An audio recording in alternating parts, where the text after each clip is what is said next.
Hi, just checking in. A lot's been going on, and but I thought this time I would just share a little bit about the emotional impact of getting a cancer diagnosis and just the journey of trying to get information. And emotionally, you're all over the shop. I'm all over the shop, and it ranges from complete acceptance, this is what we're going to do, and this is what I've got, and this is what my body's done, to confusion because trying to get information to work out how you want to be treated, to work out the journey that you want to take, it's really confusing. There's a lot of information out there, but a lot of it's not very cohesive, particularly if you want to add natural therapies in.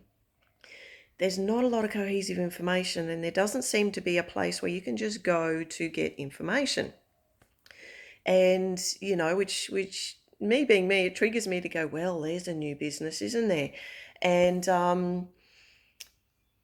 there's also times where I feel like I've let myself down because I'm doing the standard treatment procedures, and because I have a lot of faith in alternative medicine and lifestyle and those sorts of things. I was trained in it myself years ago. Actually, my first qualification was in remedial and sports massage, and I trained with a naturopath who cured herself of breast cancer, and she was a registered nurse when she got diagnosed with breast cancer, and this would now be 40, 50 years ago.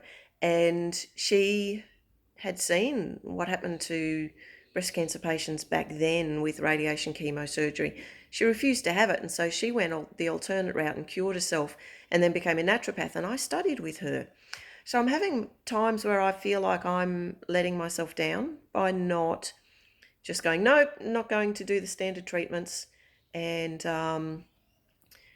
but other times it's like, well, I want to give myself every chance.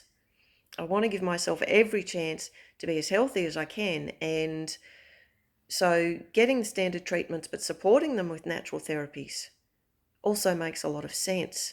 And right now that's where I'm heading, but I'm still having all these emotions. There's a lot of frustration trying to get answers because the standard medical process, at least in the country, is very, no, this is what you do. You must do surgery, radiation, chemo, in whatever order that comes, and that's it. There's not a lot in countries when I say, all right, I want to work with a naturopath, where's an oncology naturopath, and people just look at you and just go, well, don't know, never heard of it. So, whereas if you live in the cities, then that you just Google it and it all comes up, and they're all over the place. So once again, it's that difference between living rurally and living in a city. So really looking forward to getting down to Melbourne to discover all that sort of stuff. I have a Skype appointment with a oncology naturopath nutritionist, and I've forgotten the other thing that she does.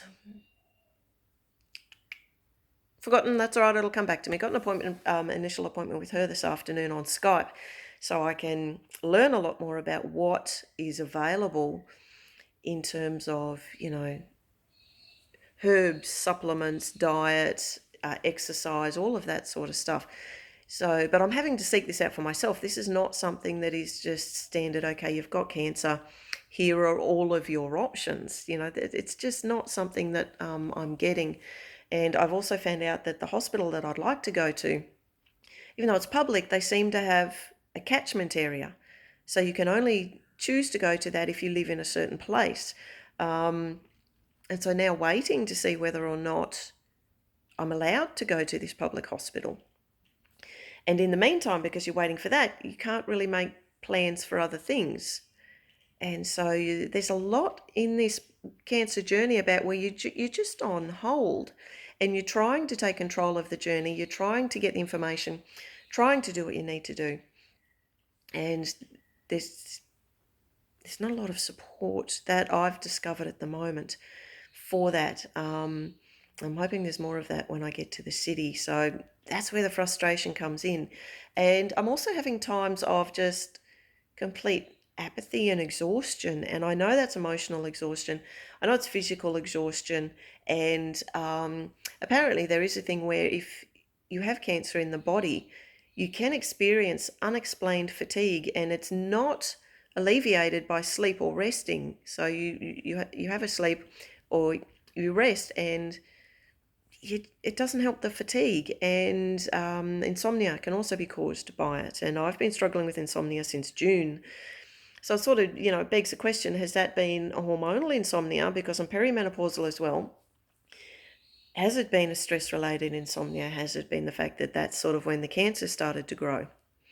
Don't know these sorts of things, but so this real emotional journey, and I imagine all sorts of people are going through this process when they're trying to get information.